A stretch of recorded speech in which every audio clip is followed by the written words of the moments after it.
Welcome to 4 Stories Dublin. I have Dean with myself here. And we have Paul here as well. And we have Liam on camera. Right? Don't forget about Liam. Hello. So, today we're going to be reviewing episode 6. House of the Dragon. Not House of the Dragon. Now, this is the actual title of it's called The Princess and the Queen. And we have a bit of something in the background there, and there's a reason.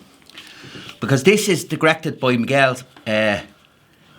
Sapochnik, right? And what's special about him, Paul? Do you want to tell people? Well, I got that jacket from doing the Battle of the Bastards as an extra, and he was the director of that episode. Fantastic. And it was what an experience. So there's another thing. I was going to give a shout out to people. We have new followers to the channel. Yeah, we do. We've got the Bourne family, friend of mine, Jason. He's loving our stuff. Well done, Jay. And we also have Saza Babe, who's commenting, giving us great feedback. If anybody wants a shout out, come up and talk to us. If you see us, leave it in the comments. Yeah, most definitely. We'll make sure we get back to as many people as we can. So that's the rule of the game with us. Yeah. So they're friends of the channel anyway to me. Right? So, we're going to start here. So, as I said, we know it's directed by Miguel. The man's a legend, I have to say. When you're standing with him and see what he does, if you're close to him, it's just a pleasure. Technically gifted, like. Oh, yeah. I remember saying to him about the Battle of the Bastards, I said, what it's going to be like kind of Braveheart. He says it's going to be like all them put together. And all like... The hype alone then just waiting to go on the field, you know, it's fantastic. And in fairness, Battle of the Bastards did not let down, I don't think. No? No. I know people had criticisms of Game of Thrones later. But let's stick to House of the Dragon, right? So basically, we're 10 years from the last episode. Yes. So what was your impression of the last episode? The episode 5... That's where I see at the end of it you had the whole little catastrophe at the end, you know. Alison, she kind of gave the little signal to like, I'm at war with these people. She's wearing green, so it's kind of a to say, here's what's going on. We don't know what's going on, but as you can see, there's something going on in the background that you don't know about. Then that you had the fight that breaks out. You didn't know who was fighting, like Sir Christian or Daemon or so. Then it was also the actors, Alison and Rhaenyra. That was their last so we're getting the time. Yeah. So it's a real whole time lapse now. So you don't know what you're going to expect with everything going to happen now. So it's a good little kind of leap. Very much so, because each episode and subsequent episodes seem to be time jumping. So we're 10 years after that. Yeah.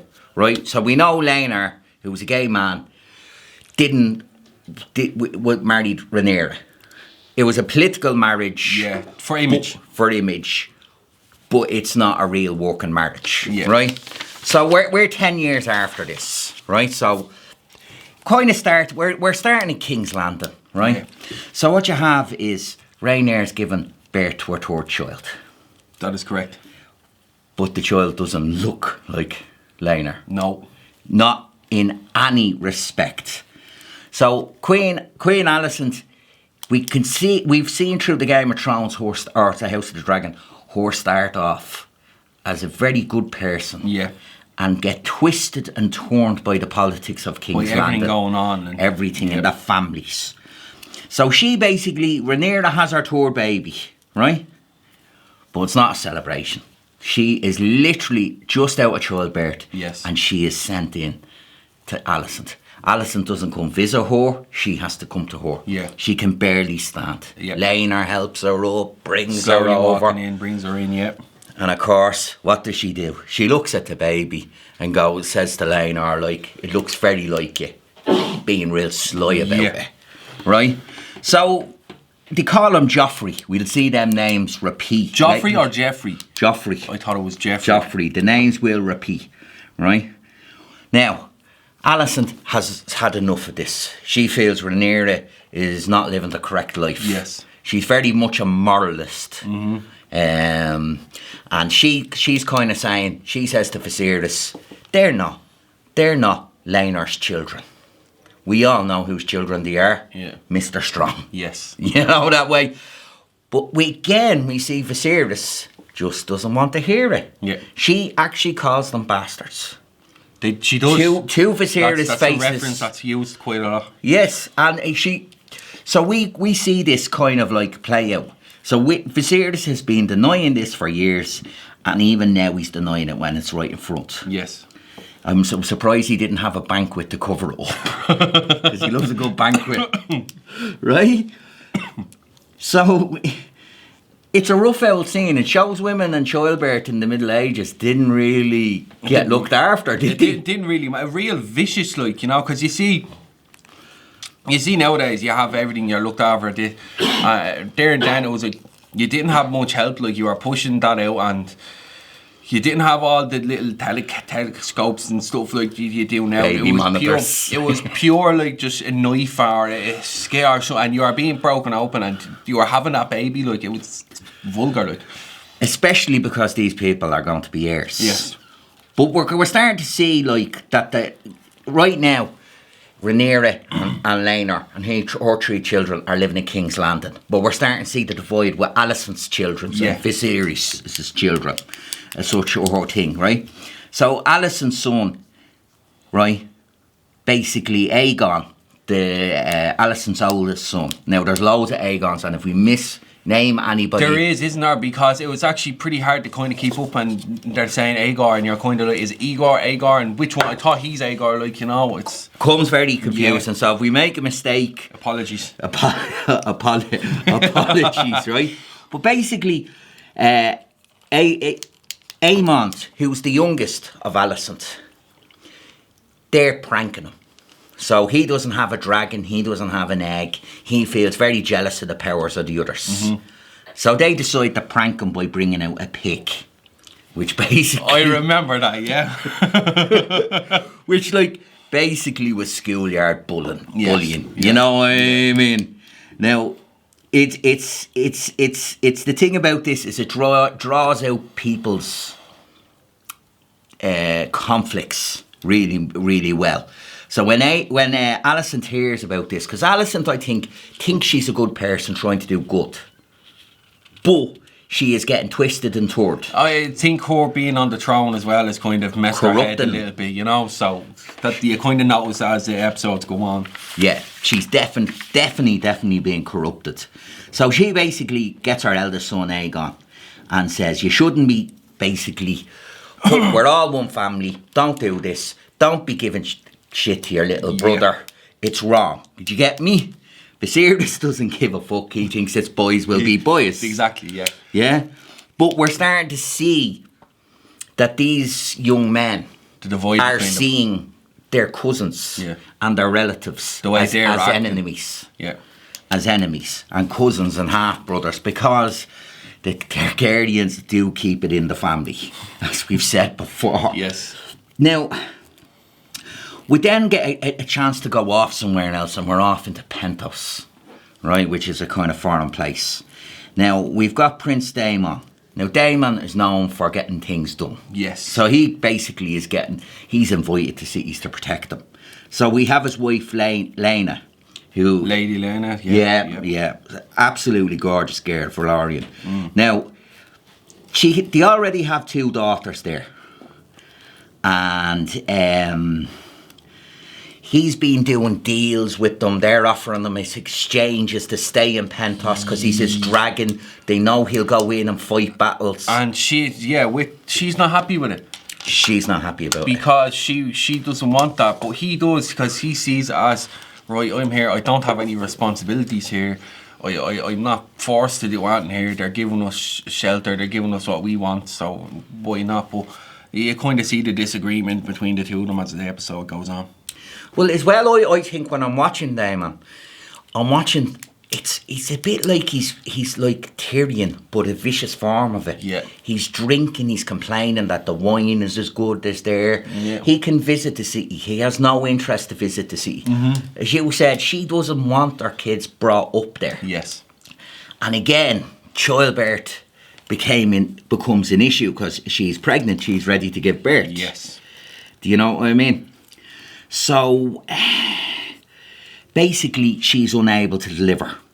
She's gone into a prolonged labour, and it's not going well. No, now, not at all. She doesn't trust Daemon as much as she loves him to make the decision, kill her, kill the baby. We saw that in earlier episodes. Yes. So they're talking about she has like something the equivalent of sepsis, which is a very painful injury. It is. It gives the people a death. So when she finds out that this isn't going to go right, She's doing her own thing. she goes off onto the beach with her dragon and basically commits suicide. Yeah, she gets it. And that... It's heartbreaking, isn't it's it? mad looking at it, like, because I don't know what she was doing, but then you kind of realise what's going on. You're like, she kind of got the dragon to kill her, like. Yeah. And Daemon's standing out there, he's watching over him. What can he do?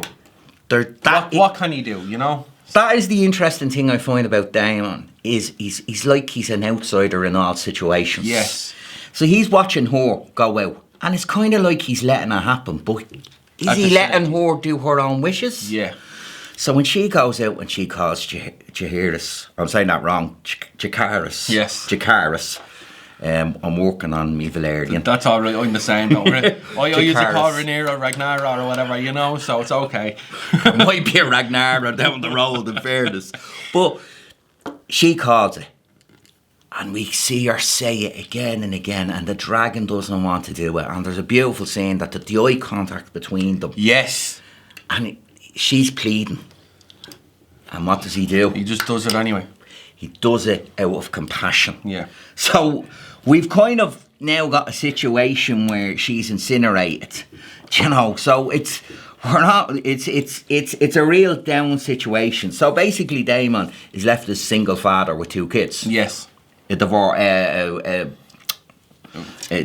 he's lost his wife, right? So widowed man. a widowed man. So it comes down to, then we're back into King's Landing, and we've Sir Criston. Now Sir Criston was jolted by Rhaenyra, and he has never forgiven her for what she done. Exactly, yeah. And him and Alicent have this toxic relationship of a hate for Rhaenyra. Yeah. So it comes true. So we've got a fella called Sir Erwin Strong, and he's the head of the City Watch. And Sir Criston is basically shown favouritism on Alicent's children in the training. She hates that Arwen is the father to Rhaenyra's children and feels they feel it's just wrong behaviour. Yeah. You know, so we see, and the king is here. So they're looking at the kids having a sparring matches. And it's meant to be all in good fun. It's meant to be a training exercise. But it becomes a conflict between Criston and Harwin. Yes, I've seen that, yeah. So he's basically... Criston, they end up going for each other at the point. They go for each other because basically Criston Harwin's accusing him of supporting, giving favouritism to Alicent's children. And he said, well, you're treating them boys like your own, like family. Yeah. So this is the big secret, the open secret that everybody knows in King's Landing. Yeah, he just hit the nail in the coffin, as you would say, like. So essentially, it ends up in them. It ends up them fighting. Do you know that way? Mm-hmm. So we can see things are getting toasty. So Harwin's basically made a big faux pas, the two of them, that it's in the court. This is going to become rumour again, constant rumour. Now Rhaenyra is there, and Laena wants out. Laena wants to head the 7 Seas with his boyfriend and fight wars. Yes, yeah. Right? And he has his own dragon. So he wants to fight the Triarchy. And Rhaenyra asks him, as a favour, please, I stuck by you. Please stand by me. We are at war here. Yeah. It's coming. So all the time, the war is coming. Do you know that way? Yeah, and you're waiting for something to kick off, you know, and... So, yeah, and this is the thing, it's always just ready to kick off. Yeah. Like, I think House of the Dragons, Game of Thrones is like a family event. you can just smell it in the air. Someone's going to argue with someone. You know exactly. Usually, always know exactly who it is that they walk in, and they're only there to cause trouble. But it's like, is Johnny going to say something to Mary? Oh, Margaret's over there talking again. Jesus. So we're seeing that. But she basically says he wants to fight for the Triarchy, and he was very good for the Triarchy. Yeah. He's an accomplished dragon rider. So Rhaenyra thinks, we'll try soften the blow. And the way they soften the blow is through marriage to unite houses. So Rhaenyra proposes that her son, Jaehaerys, marries Laena, who's Alicent's daughter. Now, That's who it is, yeah. Viserys thinks it's brilliant. This is bringing the family together. He loves the idea, yeah. It goes back to, if you remember, that he says, you must marry for, not because to be the little lady, to have heirs, to protect the family. And I'm feeling it's very Sopranos at times, I'm feeling. Do you get me? Yeah, you're right, yeah. In a good way now, I have to say. So Viserys thinks this is brilliant, and Alicent basically says, over my dead body. Yeah. This isn't happening. There's a lot of that though. Yes. Well, Alicent, she doesn't agree with anything. She sees Rhaenyra as a dirty stop-out and an embarrassment to the crown. Yeah. Do you know that way? Now, right now at the moment, she respects that Rhaenyra should be the heir because her husband has told her that's what he wants. Now, Harwin Strong, his father, is the Hand of the King. And he's a good Hand of the King to Viserys. Yeah. Now, he is a man of honour. And he believes, this is bringing shame on my family. It's bringing thing. Now, he basically says to Viserys, stop being, I don't want to be Hand of the King. I'm not worthy. But Viserys is like, no, I want you here. Yeah. Do you know what I mean? You need to be here, like. And again, we're seeing Paddy Considine. My God, that man he puts so much humanity into Viserys, doesn't he? He does, yeah, and it's fantastic. He's played the role very clever, and he's been very fantastic at the role, you know. He's very unique at it. He most definitely is. So they come to an agreement. Lord Strong feels that basically his son should go back to Harrenhal. Yes. Now the thing of Harrenhal in the history of Game of Thrones, for Ice and Fire, is the place is cursed. Seemingly the mortar, they used blood. It's a cursed place. Right. So when people talk of Harrenhal, it's always talk of doom. So that's what it's like the Hellfire Club. Yeah. It's a place of doom. Right. You know that way. Yeah. So essentially, Harwin has to say goodbye to his children. Now, Alicent's got to see his children before he did. Yeah. And Laena was told to leave the room. But he's saying goodbye to his children. So he's going to go back to Harrenhal to run it for the family. Yeah. So he has to say goodbye to Rhaenyra as well. So it's a sad occasion, you know, that way. So we see Alicent. And there's a character here, Larys Strong, who's basically the Hand of the King's son. He's the guy that has physical disabilities. Yeah. But he is the devil in this, if you ask me. He's the fella. He's in the background much, isn't he? And he's more with Alicent more. He's very like Littlefinger. Yeah. They say archetypes are repeating again. That man is pure evil. Yeah. I think sometimes in life that some people play victim, but it is only an excuse for their malicious behaviour. Yes. Do you know that way? And I think he is of that ilk. So basically he says to her, she says to him, look, since they've took me dad away, I've nobody here. Yeah. And she believes her dad an honourable man. There's nobody here, right? So she basically asks him, he says, do you want me to make your father the Hand of the King? Yeah. And she says, yeah, which I would like that, but she doesn't realise what he's going to do. Exactly. He goes down to the dungeons and gets fellas that are convicts for whatever they are. Some are for rape, murder. For whatever reason, For whatever reason. And the agreement is they work for him, but they get rid of their tongues. Yeah. So the Hand of the King decides to bring his son home to Harrenhal. And unfortunately on that night, they caused espionage and burned him to death. Yeah, and killed them, yeah. And killed them. So we're now seeing the Hand of the King position can now go back to Otto. Yeah.